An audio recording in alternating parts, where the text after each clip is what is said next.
Welcome to our podcast. My name's Tom Short. So glad to have you along. I'd like to talk with you today about the trial of the century.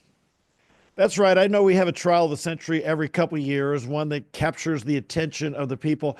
But this trial of the century is one that actually occurred 100 years ago this week, and we're still experiencing the ramifications of it. It took place in a little town called Dayton, Tennessee. Some of the actors you may have not have heard of, or some of them perhaps you have.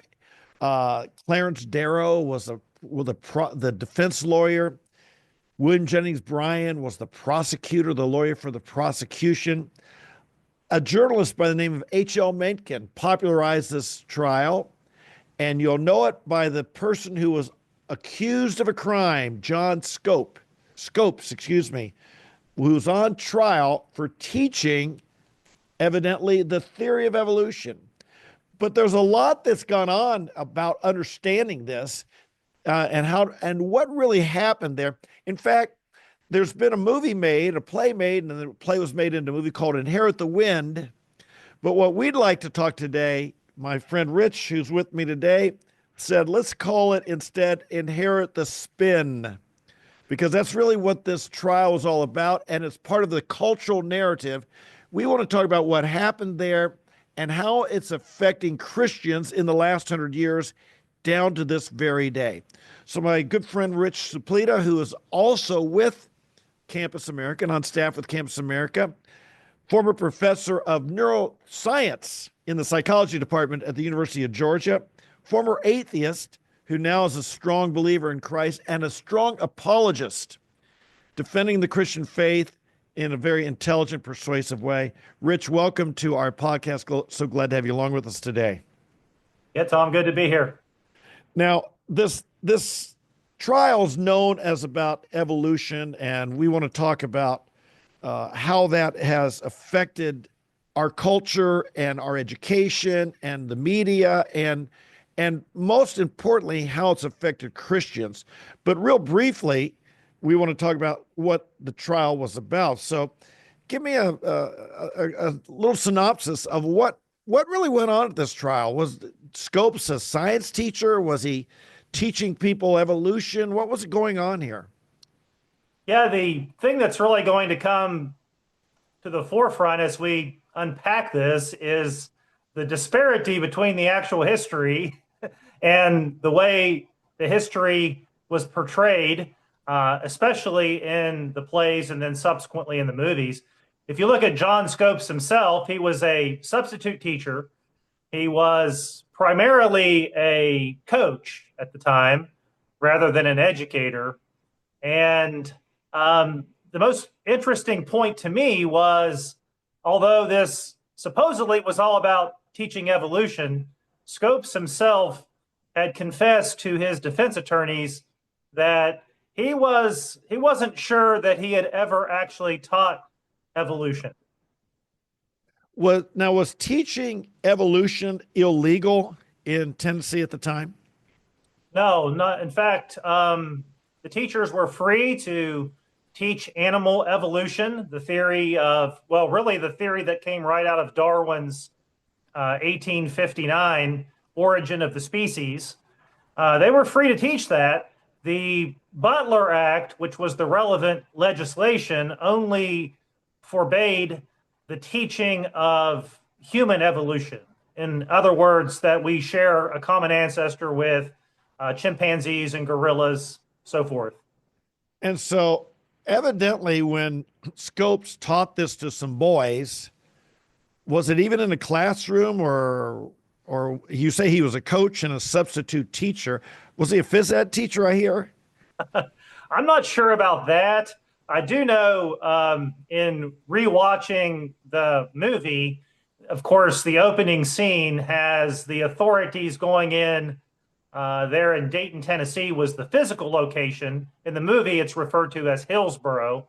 They changed the name. But I think 4 or 5 authorities, including the police, going in and stopping the character portraying Scopes. His name is Bert Cates in the play. In the middle of his teaching of evolution and arresting him on the spot.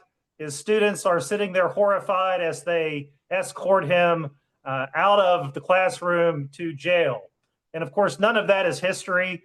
I don't know, we'll probably look at this later, but that definitely did not, nothing even remotely like that happened.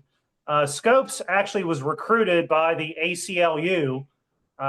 Months later, they were looking for a test case, and they actually put out ads trying to recruit a teacher who they could use for their agenda. And again, Scopes, when he was interviewed by Darrow, who was going to serve as his defense attorney, stated that he couldn't be sure that he had ever even taught evolution while he was substituting. But they wanted him to be guilty? Yes, that's my understanding. Is the ACLU, what they were looking for was a case to ultimately, they wanted a guilty verdict for their client or the client they were supporting, in this case, Scopes.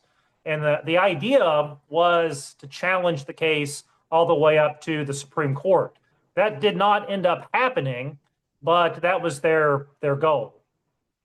Now, we've referred to this movie. It was a play, and there's made a movie, I think, in 1961 and again in the 90s called Inherit the Wind. We like to, I love your renaming of it to Inherit the Spin, because the movie was an incredible spin job. I mean, the first one, the 1961, the caricatures there, the propaganda, they didn't even try and hide it. The subsequent one was a little bit more subtle in their sophistication. But we have well, basically, what was the stereotypes, or what did it look like in the movie? Well, the term, both in reading the actual history, and this is something that the play or the movie, I think, got right, was the effort that H.L. Mencken and some of the modernists, right? This was the idea of the movie, modernism versus biblical literalism, but portraying the townspeople as backwoods, rubes. The term that was used most frequently that I came across is one that I wasn't familiar with, the term yokel. And so this was a term of derision to refer to simplistic, shall we say, rustic country folk. And so that was a repeated motif throughout the movie, right? Was the yokels of Hillsborough, which was representing Dayton, Tennessee, versus the East Coast elites. Well, the only other time I've heard that word yokels used was It's a Wonderful Life. And Yeah, Potter, the mean, evil, terrible man Potter would always refer to the country, to the poor as the yokels. And so this is how they were referred to then as well. So Clarence Darrow was the attorney for the ACLU. He was defending Scopes. And the other attorney, William Jennings Bryan, who was he? Bryant was I think it was actually a 3-time presidential candidate. He won the nomination twice for president, and of course ended up losing the election. Very well-known man. I guess at the time you would say he was the most public figure that would represent traditional biblical or Judeo-Christian values, belief in the Bible, of course, a belief in the traditional ways of that would teach responsibility, family, emphasizing these conservative values and principles. He was the real spokesperson for that set of ideas. And as I understand it, his primary political constituency were people who, some of the wealthy at that time, had been using the theory of evolution to basically say it's appropriate, it's right for us to be dominating the poor. It's appropriate because we are further evolved, they're less evolved. We're supposed to have the power, they're not. And because he represented more the common man, he didn't like the theory of evolution, not only from a biblical perspective, but the way it was being used politically against against the, shall we say, the lower class, the working class. And he was wanting to defend them as well, as I understand it.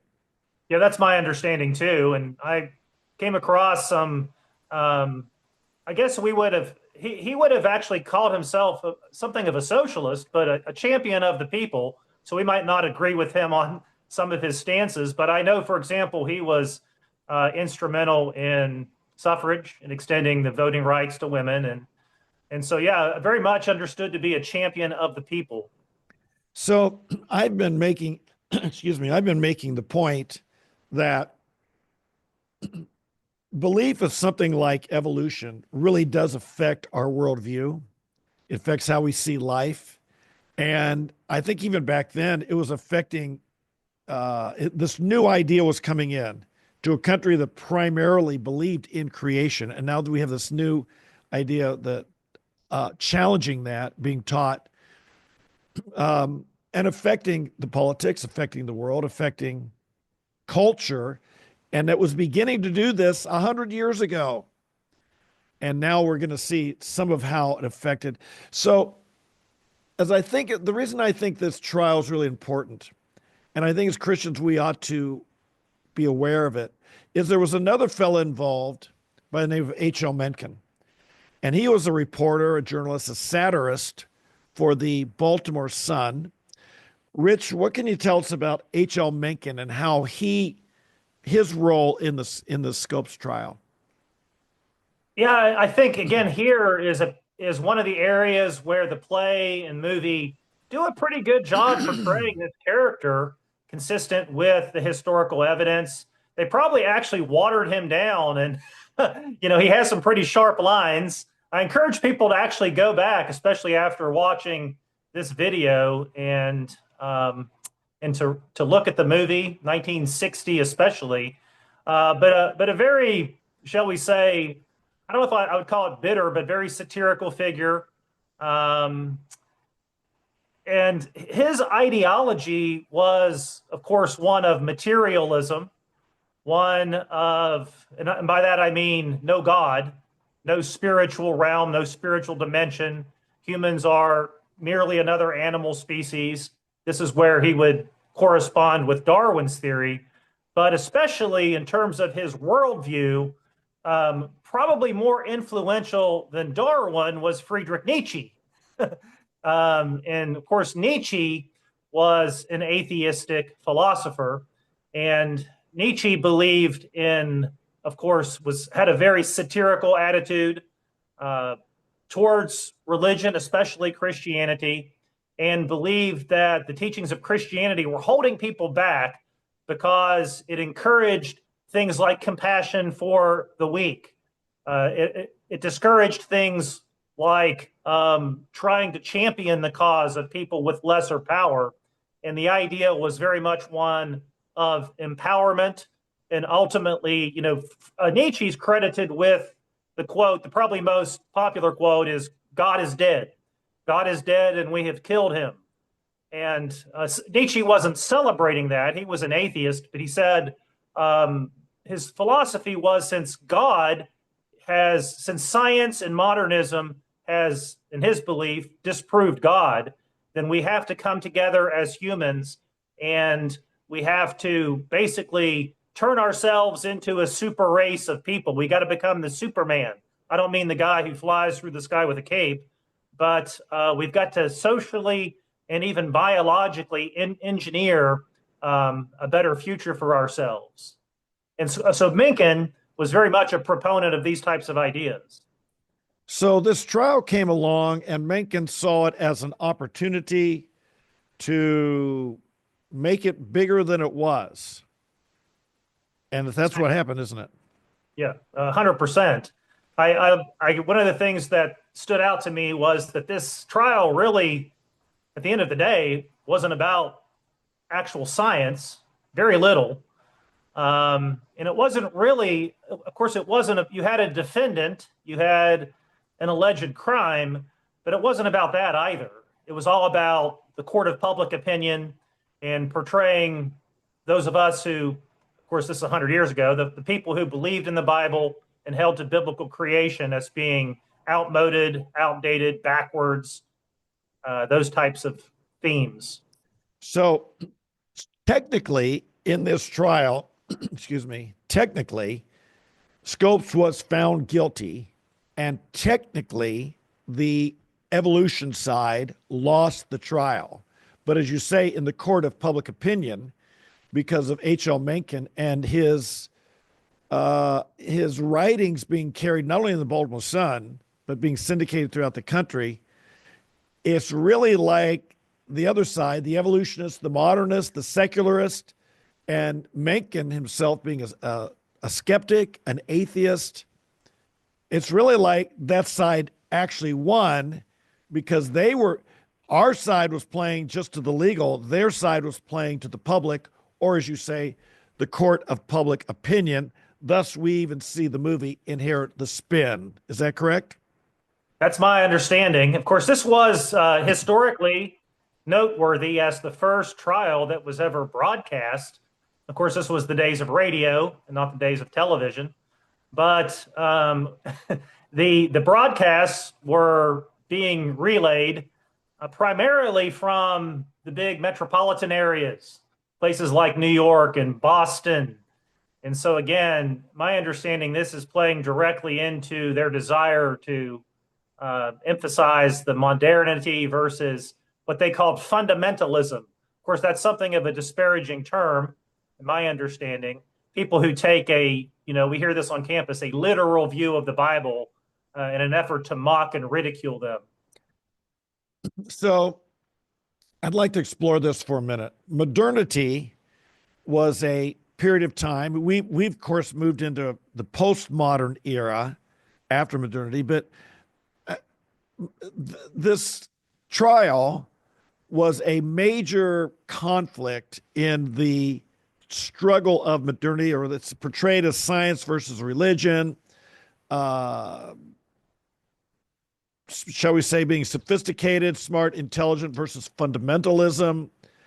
The modern age versus a time prior to that. Speak for us a moment about this cultural shift that was occurring, and that really this Scopes trial had a big part in, shall we say, cementing that cultural shift? Yeah, so what the term I like to use is the term humanism. There's some overlap here, modernity, even postmodernism. I come from my original background academically was in psychology, and then later I began to specialize in neuroscience. But so many fields throughout the latter part of the end of the 19th century on into the 20th century were featuring, shall we say, what we call secular humanistic ideas.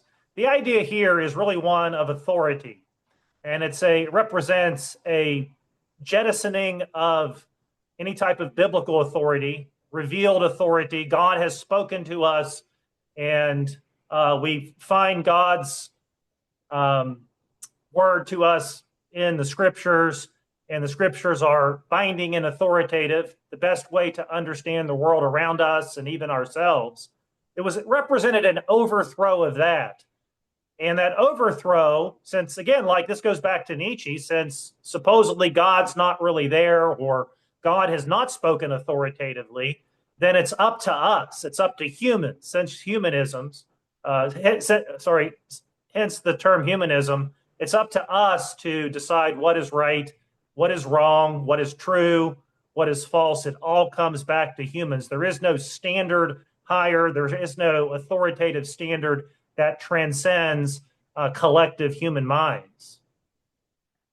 Well, it sounds like that's what's being taught in our schools and has infiltrated our entire culture in terms of when I think of our culture, I think of business, law, our entertainment, the media, and sometimes even the churches have embraced this, what you're referring to as humanism there. You were in the education world. You were actually on both sides in terms you were educated and then you were an educator. Would that be a fair assessment, what I just said? Yeah, that's my understanding is that, and of course that's what I taught as a secularist, a professing atheist at the time.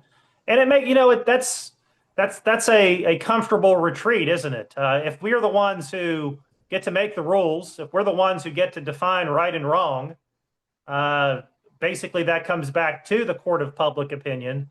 Then we get to define what it means. You hear the term bandied about on the left about being on the right side of history.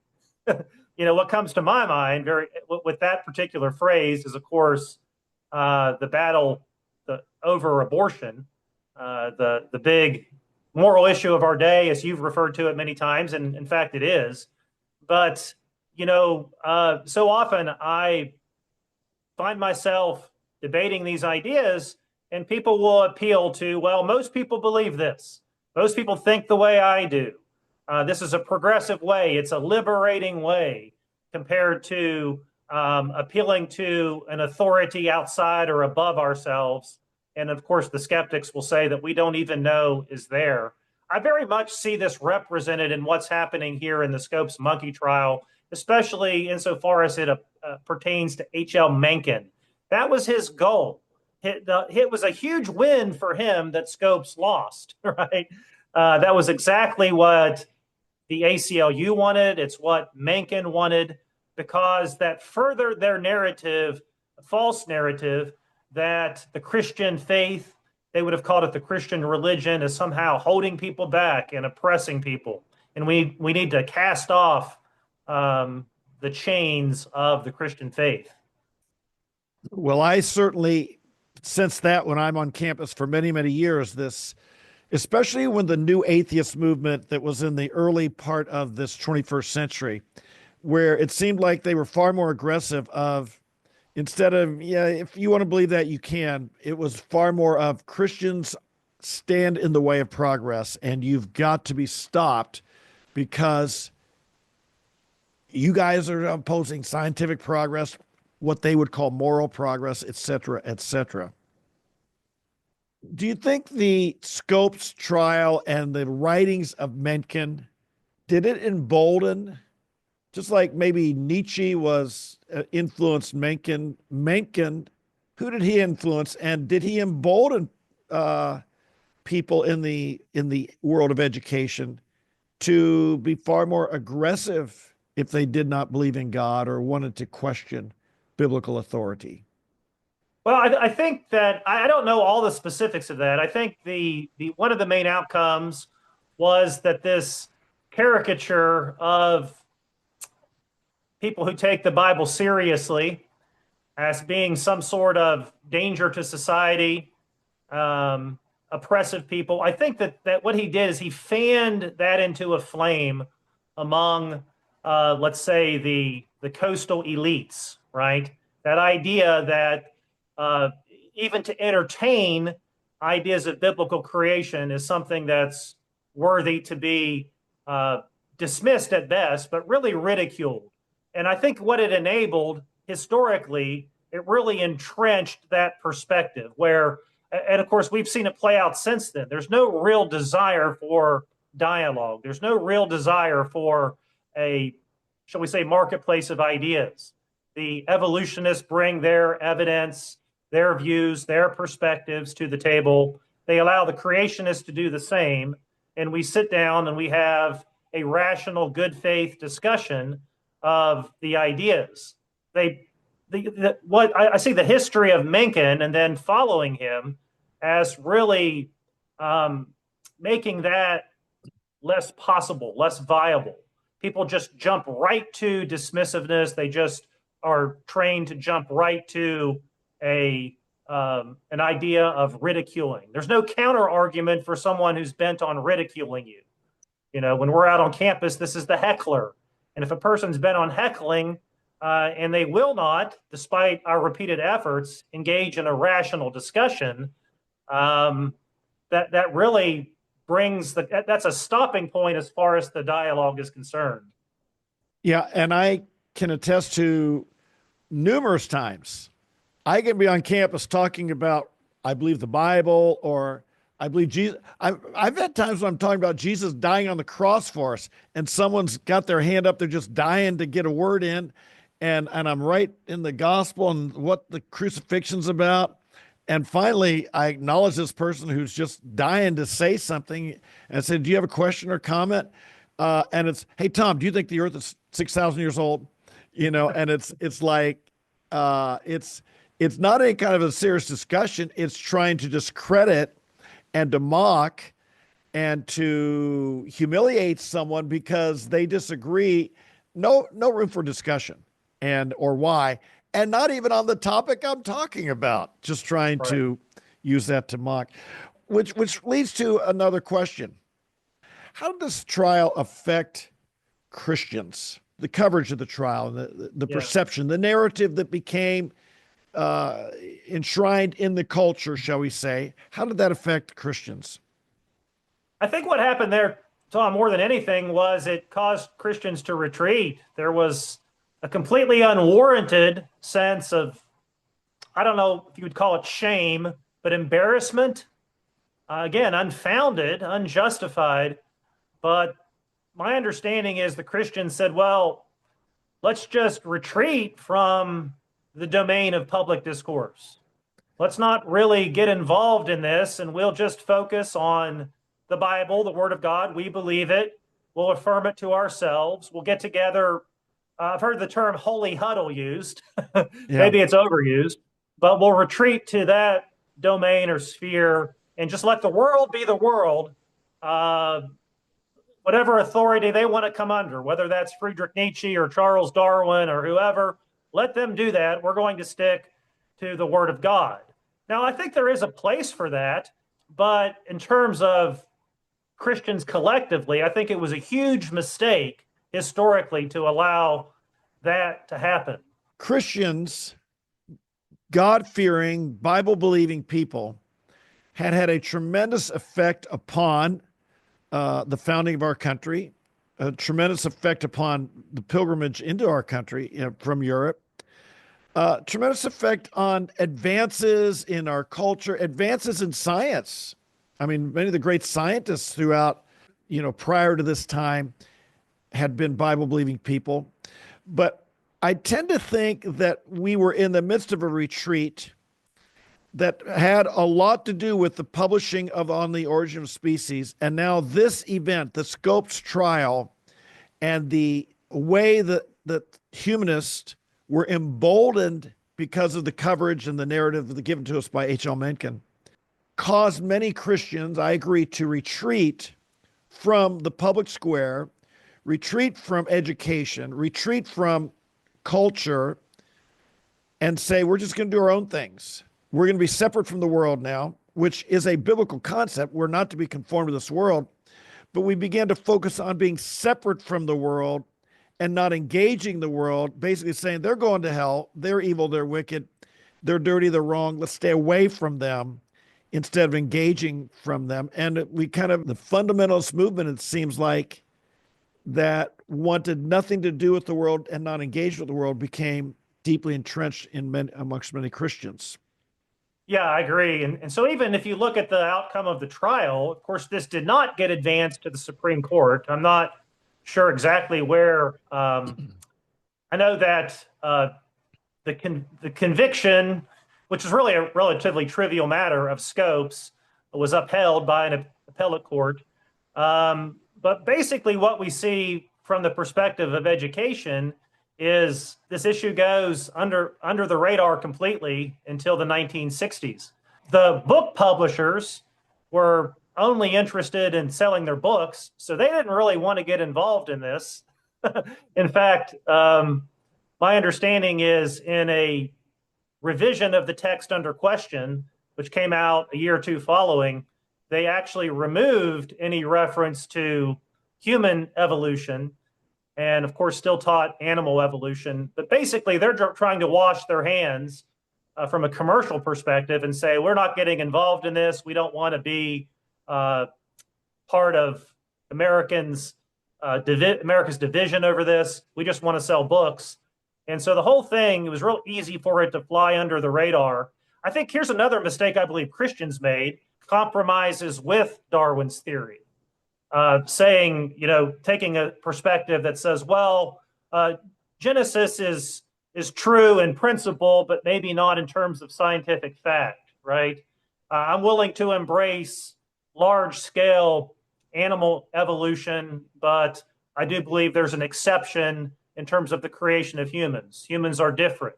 But I think, once you've made that concession, it makes it a lot harder to speak with any sort of conviction on the idea of human origins. And so I see all those as outcomes of this trial as it played out across the ensuing decades. I would contend that much of the cultural degradation, the breakdown of the family, the embracing of things that we as a people had a biblical foundation, and once knew that, I mean, some of these things always occurred. Some of this cultural problems that we've had, the abortion, the LGBT movement, so on, have always been there. But that the way they have taken root and become entrenched in our society and accepted, I believe, happened in large part because of the effect of the Scopes monkey trial, that Bible-believing people were embarrassed. They were shamed. They didn't know how to defend the truth. They thought, well, I believe the Bible, but they all think I'm stupid to do so. And they, by being shamed, retreated, as we said, into our own enclaves and neglected the culture. And then look what happened. It wasn't very long at all. This trial was in 1925. And by the 1950s, we were beginning to see the question of authority, the rise of the hippie movement, the drug culture, the sexual revolution came in the 60s, that all of these things happened because a mere 40 years earlier, 30 to 40 years earlier, so many believers had retreated from the public square and just left that up to the H.L. Menckens and Clarence Darrows of the world, people who did not have a God-centered worldview. They had a humanistic worldview, and what they were believing got deeply entrenched and began to see the fruit of it or the consequences of it in our society. And we've been trying to get back ever since. Yeah, it's very hard to make up for 4 decades of lost time. As you said, very pivotal years there in terms of, I hate to use the term, but social evolution, right? Not in a biological sense, but in the wide-scale changes we see in society, things like sexual revolution, the war against the traditional family unit, this idea of personal liberation. It's really difficult. I don't want to say impossible, but very difficult to make up for that amount of lost time when the church at large has just retreated. Another thing that we retreated into, and this was certainly not all bad, in some ways it was very good, but was revivalism. Many people came to Christ during this time. This was the era in the ensuing decades of Youth for Christ, and then the Billy Graham Crusades, and what amazing work was done there. But again, I think there was a tendency for Christians to somehow compartmentalize, right? Compartmentalize their faith, even if it was a relatively public expression of faith. But we don't want to engage the academic arena. That's not our turf. That's not our territory. I know that term means a lot to you. Yeah. That's not our domain. So we can have a very robust faith, a very strong faith, a fervent, even a public faith, but we're going to just stay away from the academic details. I don't think we can do that. Again, I think that was a huge mistake. I want to just make sure that we understand that, historically, Christians have had to stand up against physical persecution for many, many years. Ours is a heritage where people were jailed, beaten, executed, murdered, burnt at the stake. These are the people we look back upon as heroes. Now, not every Christian did that. Those who stood up and were courageous were the ones who became the heroes. But not every Christian has always been faithful to the Lord under times of persecution. In our country, physical persecution like that, of that nature, is very rare. It does happen occasionally. Every now and then you hear of a pastor getting shot or someone losing it and, shooting up a church or something. It's usually from like a mentally ill former member or estranged husband whose wife's going to that church or something like that. But the idea of the government coming down and the government, the authority structures, the institutions that really govern a culture coming down strong. In America, we have not really had that until this was a time when a change began to happen. And now, instead of, we don't get locked up, but what we get is we get ridiculed. We get laughed at. We get mocked. We get ignored at best, because what do we have to add? And in our schools, and I've made the contention that sometimes in our schools, we get all upset when something is taught against our values. The real danger in our schools is when our kids are taught a worldview and God is ignored. Christianity is ignored. Our values, they don't have to be taught against. They can just be ignored.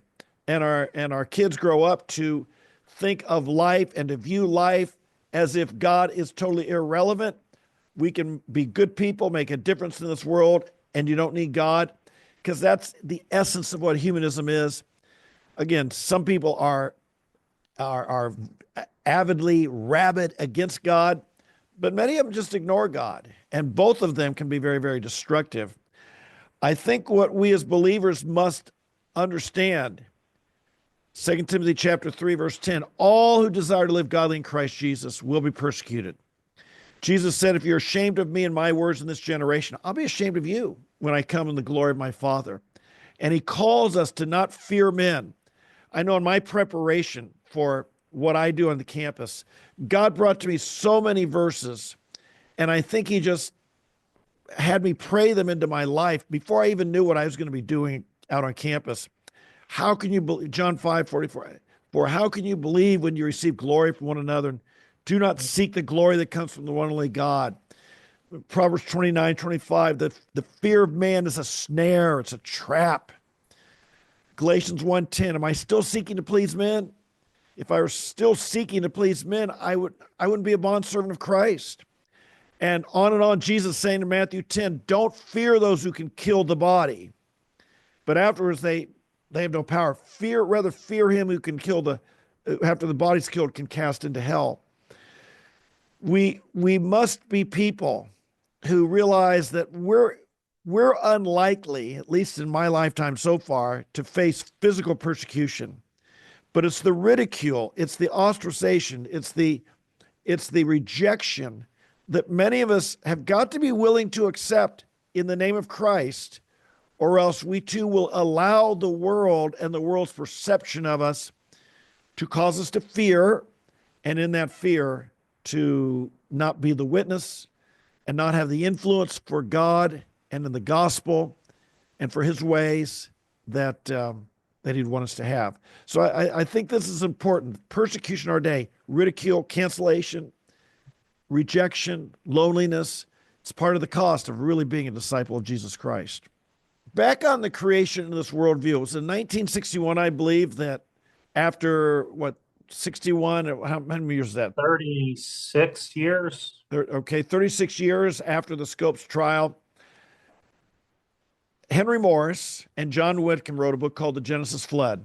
Now, Morris was a professor of engineering, and he taught hydrology, and Whitcomb was a theology professor at Grace Seminary in Winona Lake, Indiana. Whitcomb was teaching at Virginia Tech in Blacksburg, Virginia. And they wrote this book, The Genesis Flood, and this was the birth of the modern creation movement. And what made the difference, they challenged how the geological column is understood to date the earth if there had actually been a worldwide flood, as was spoken about in Genesis at the time of Noah. And they looked at the theology of it, and they looked at the effects of a flood and how that would be the basis. That could well have been the basis of laying down the geological column.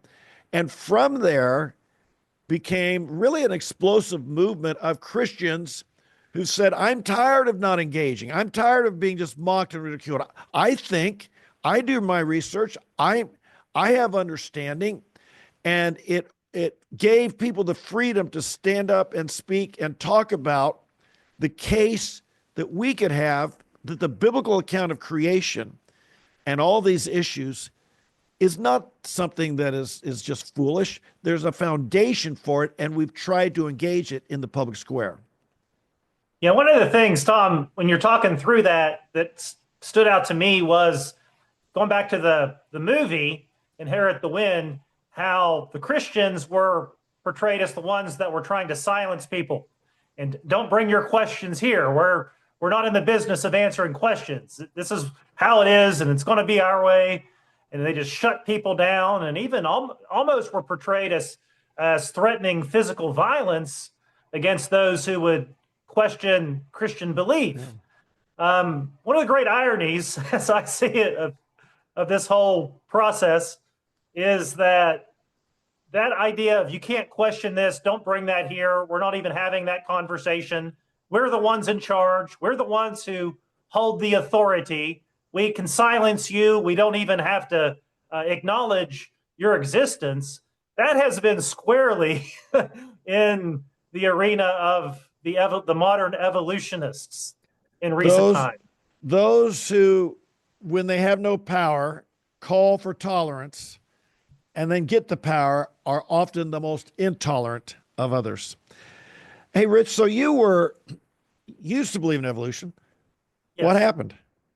Do you now? I mean, my mind. Yeah, give me a little bit of your story. Yeah. I would say, of course, I grew up in a Christian type of environment. When I got to really engrossed in the social sciences, undergrad years at West Virginia University, my grad school years at the University of Georgia, was getting these secular and humanistic ideas pitched at me left and right. At some point, I don't recall exactly when it occurred. It was more of a process. I did jettison biblical authority and determined in my mind that the Bible doesn't present an accurate way of understanding the world around us. And that's kind of like the first big domino that falls, isn't it? That everything else is downstream of that. Got involved with what is called the New Atheist Movement in the middle part of the 2000s, probably around 2005, 2006. So by the time I was just finishing my PhD at the University of Georgia, I would have called myself, when I came in, I still would have called myself a Christian who didn't believe in biblical literalism, but nonetheless believed in Jesus. And by the time I finished my grad school 5.5 years later, would have definitely called myself an atheist. I didn't sit down and ask myself the question, okay, let's really be as objective as possible and consider the evidence, and I'll be willing to go where the evidence leads. It was very much, I would say what much more influential to me at the time was, what do the people around me think? What do my peers think? What do my scientific peers, my mentors, how do they see the world? How do they look at the Bible? How do they look at politics? And, that definitely made it a lot easier to take that final step of embracing the title atheist for several years. When I was coming out of that, I would say it was really a reverse process, interestingly enough. I re-examined the claims of Jesus because I just could not deny the evidence of his life, his impact, the movement that he inspired. To me, that was, if you're going to be intellectually honest, that's unavoidable. And I would say God opened my eyes to really reevaluate Jesus. He gave me a very clear understanding in 2011 that Jesus is who he claimed to be in the New Testament. In terms of creation, though, I wasn't there. When I returned to Christianity left atheism over several months, returned to Christianity and even the church in 2011, I still believed in Darwinian evolution. I would have been something of a theistic evolutionist, for lack of a better term. It was only in the process of really deeply re-examining the scriptures, re-examining evidence. To be honest, when I first started traveling with you, I wasn't an evolutionist, but I would have considered myself an old earth creationist. And it was really just, it was getting out there, having the conversations, challenging myself to look at the evidence that that brought me towards more of a 6-day perspective, trying to shall we say balance the available scientific evidence over against what the scriptures say, and really deeply consider both of those areas of knowledge. So it took some time for you. Yeah, it was very much a journey. Yeah. And I might recommend that anyone here who listens and you're struggling with this, and I encourage honesty. I really do. I think we need to be honest with our questions, honest with our doubts. I know when people ask me some of these questions, and why I hold to the position I do, and I'm a young earth creationist as well. And sometimes I say, one of the reasons I'm there, it's because of which set of tough questions I'm more comfortable leaving unanswered. Because I think there are tough questions no matter which position you take.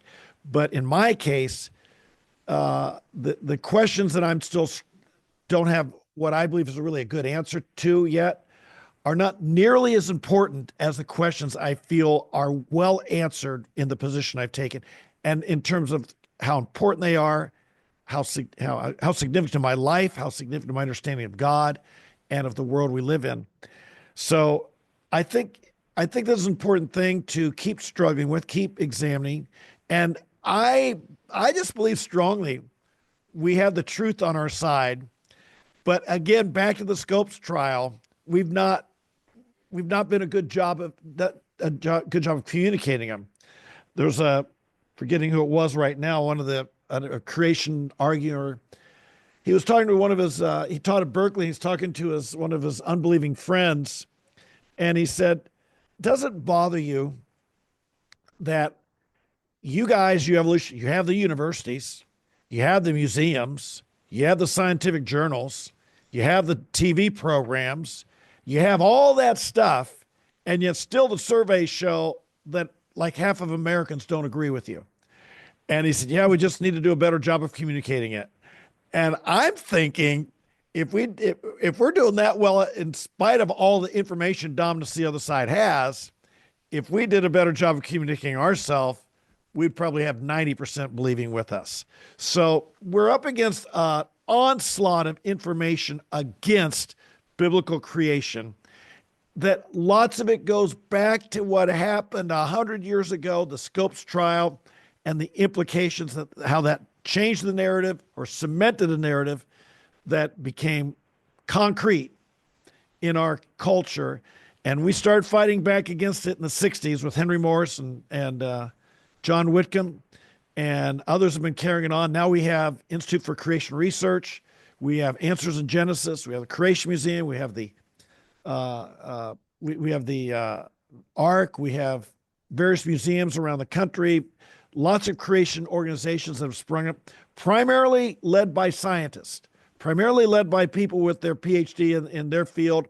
And their love for truth has led them to really engage in this area. And we've still got an uphill battle to fight, but I think it's important. I think it's important. It affects the way we view our life, affects the way we view the Bible, affects the way we view one another, affects the way we view our purpose. If you don't know where you've come from, it's hard to know why you're here and where you're going. These big worldview questions really do have a lot to do with this creation evolution issue. So with that, thanks for being with me. Rich, thank you for being with me. I'd like to mention Rich is with Campus America as well. He lives in Athens, Georgia. He gets out on campus, as do I.